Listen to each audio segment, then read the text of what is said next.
अस्सलाम वालेकुम, welcome back. I'm Hussain Sajid और हम डिस्कस कर रहे हैं CS101। इसका स्प्रिंग 2002 का पहला क्विज आया और उसका कुछ बच्चों ने अपने स्क्रीनशॉट्स मुझे साथ साथ शेयर किए हैं, तो उन स्क्रीनशॉट्स का मैंने सोल्यूशन की एक वीडियो बनाने जा रहा हूँ।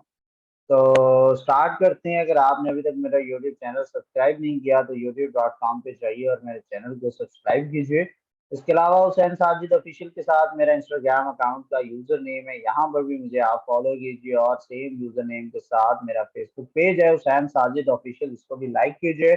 इसके अलावा ये रेलेवेंट जो क्वेश्चन होते हैं वो मैं अपने फेसबुक और इंस्टाग्राम अकाउंट पर शेयर करता रहता हूँ, तो आप इसको भी फॉलो करते रहा करें, आपको सीखने को काफी कुछ मिलता है। तो स्टार्ट करते हैं जी। हम डिस्कस कर रहे थे CS101 का पहला क्विज, इसका पार्ट 1 है। इसमें एक स्टूडेंट के पूरे 10 क्वेश्चन उन्होंने भेजे हैं, तो उसके ऊपर मैं वीडियो बना रहा हूँ। तो CPU requires at least dash to fetch instruction from memory.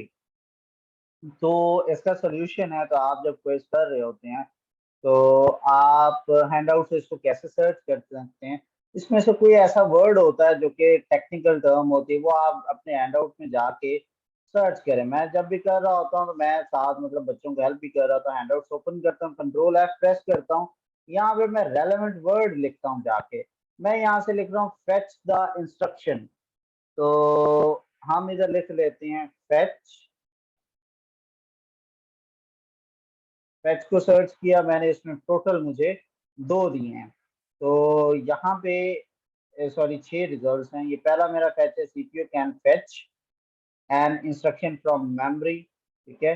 दूसरा ये फैच है, तीसरा ये फैच है, और फिर ये फैच एग्जीक्यूट साइकिल है। इस तरह ना आप रेलेवेंट वर्ड्स आपने सर्च करने होते हैं और उससे वो जो है आपका रेलेवेंट रिजल्ट आ सकता है। तो हमारा है कि CPU can fetch information in कितने सेकंड्स के अंदर वो लेकर आता है, ठीक है। ये यहाँ पर है। सेकंड थर्ड पे है कि CPU fetch and execute instruction in machine several nano second, और उसके अंदर यहाँ पे आ रहा है जो 2 नैनो सेकंड्स, ठीक है। ये it requires 2 nano seconds for the CPU to fetch an instruction from memory. तो आपने रेलेवेंट वर्ड्स 2-3 बार सर्च करें, एक से सर्च नहीं आ रही, दूसरा सर्च करें, तीसरा सर्च करें, तो इस तरह आ जाता है। तो हमारा इसका करेक्ट आंसर जो है वो 2 नैनो सेकंड्स है। सेकंड क्वेश्चन है to identify individual cells computers main memory, each cell is assigned a unique name. और उसको आप हर सेल का जो यूनिक नेम होता है आप उसको क्या कहते हैं, मैंने उसको एड्रेस का नाम दिया। हम उसको सर्च भी कर लेते हैं कि इंडिविजुअल सेल। मैं पहले सर्च करता हूँ इंडिविजुअल सेल, तो ये मिल गया है। सो टू आइडेंटिफाई इंडिविजुअल सेल, इसको जरा जूम कर लेते हैं, आपको क्लेरिफाई हो जाएगा। In a computers memory each cell has is assigned with a unique name called its address. तो इसका करेक्ट आंसर क्या बना, एड्रेस। तो रेलेवेंट वर्ड्स आप अपने हैंडआउट्स में सर्च किया करें, इससे आपको क्विज करते हुए ही वो मिल जाता है अपना। तो उसका सिंपल है, जब क्विज कर रहे हैं साथ वाले टैब के अंदर अपने हैंडआउट्स ओपन कर लें और कंट्रोल F के साथ वर्ड को सर्च करते हैं। थर्ड हमारे पास क्वेश्चन है dash consist of instructions that tells the control unit to request an activity within the arithmetic logic unit। तो सिंपल सी बात है, ये तो वैसे ही जाहिर हो रहा है कि कौन सी इंस्ट्रक्शन जो है वो अरिथमेटिक लॉजिक यूनिट की होती हैं, तो उसको कौन बताता है जी, ऑब्वियसली अरिथमेटिक लॉजिक यूनिट है। तो जो कि कंट्रोल यूनिट को बता रही हैं, तो कंट्रोल यूनिट को नहीं ना बताता, कोई और ही बताएगा, तो वो अरिथमेटिक लॉजिक ग्रुप ही होता है आपके पास, ठीक है। Before the stored program concept, data was stored in a memory while program were a part of। तो मैं सर्च कर लेता हूँ लास्ट वाला program were part of CPU. ये देखो मुझे मेरा आंसर मिल गया यहाँ पे सर्च बार के अंदर ही। तो इस तरह से इसका करेक्ट आंसर क्या बना, सीपीयू। नेक्स्ट आता है which of the following acts as a temporary hold place for data being manipulated by the CPU. तो मैं सर्च करता हूँ टेम्परेरी, कंट्रोल फाइंड टेम्पोरेरी,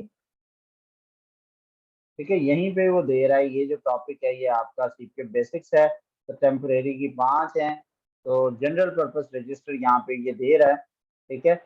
सो वो जो है आपके टेम्परेरी को स्टोर कर देते हैं, ठीक है, स्टोरेज के लिए आप जो उसको यूज करते हैं।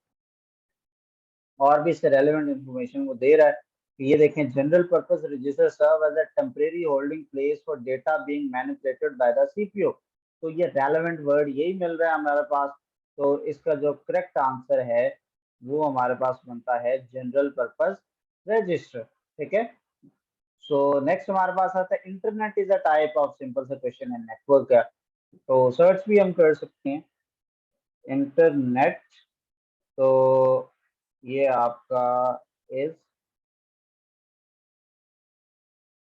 टाइप ऑफ, तो नहीं मिल रहा। तो ये काफी ज्यादा सर्चेज आ गई हैं, तो इतनी भी हम नहीं सर्च कर सकते, लेकिन स्पीड में कर लें अगर आपकी स्पीड अच्छी है। तो क्विक, आपको एक्टिव भी होना पड़ता है, बड़े शार्प नजरों से देखना पड़ता है, ठीक है। टाइप ऑफ, तो ये वैसे देख इधर नहीं मुझे मिल रहा, ये मैंने सर्च भी नहीं किया था, मुझे ये वैसे ही आता था। तो मैंने इसको डायरेक्टली जो है वो नेटवर्क का नाम दे दिया। CPU requires at least dash to fetch the instruction from memory। तो CPU को क्या चाहिए होता है कि वो इंस्ट्रक्शन फ्रॉम मेमोरी जो है वो उसके लिए फेच करने के लिए, तो वो हमारे पास होता है मल्टी प्रोसेसिंग। एक सेकेंड, मैं जरा, लगता है मैंने इसका एमसीक्यूज के ऑप्शन गलत लिखे हैं, मैं एक दफा वेरीफाई कर लूं, फिर हम यहीं से आगे कंटिन्यू।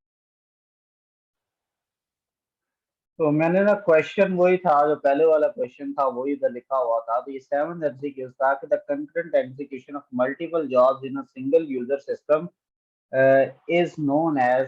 तो मल्टीपल जो एग्जीक्यूट हो रहे होते हैं वो बेसिकली क्या आ रहा होता है, मल्टी प्रोसेसिंग हो रही है, ठीक है।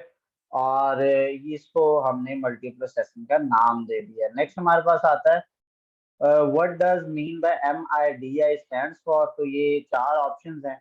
तो ये करेक्ट आंसर होता है म्यूजिकल इंस्ट्रूमेंटल डिजिटल इंटरफेस। हम इसको अपने हैंडआउट्स में सर्च कर लेते हैं, MIDI।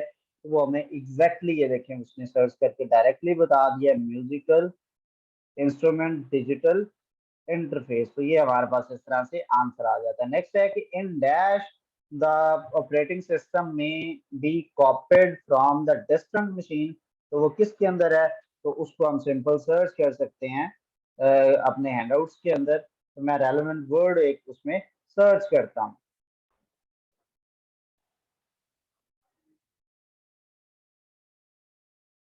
तो मैं सर्च करता हूँ डिस्टेंट मशीन ओवर नेटवर्क, की मुझे एग्जैक्ट लाइन उसकी मिल गई है। और इसमें वो क्या बता रहा है कि कंपनीज और यूनिवर्सिटीज ओवर द इंटरनेट, उसके अंदर जो है वो स्मॉल वर्क स्टेशन हैं, ठीक है। तो स्मॉल वर्क स्टेशन हमारी इसके अंदर जो है वो करेक्ट ऑप्शन है। ये हमारे पास चौथे वाली स्मॉल वर्क स्टेशन। तो नेक्स्ट हमारा लास्ट क्वेश्चन है, what is the name of the ability controller to access main memory. तो इसके अंदर हमारे पास main memory, access main memory है। तो आप इसको सर्च कर लें, एक्सेस मेन मेमोरी, ठीक है। तो ये दो सर्चेज हमें दे रहा है। तो ये दूसरा हमारे पास इधर आ रहा है, डायरेक्ट मेमोरी एक्सेस इसको बोलते हैं, इज नोन ऐसा। तो ये हमारे पास डायरेक्ट मेमोरी एक्सेस दूसरे वाला ऑप्शन है, ठीक है। तो ये हमारा था पहला क्विज। इंशाल्लाह नेक्स्ट क्विज भी अभी मुझे एक स्टूडेंट ने शेयर किया है, तो मैं आपके साथ इसका सेकंड पार्ट भी शेयर करता हूँ। अपना ढेर सारा ख्याल रखिएगा, फिर आपसे मुलाकात होगी। अल्लाह हाफिज।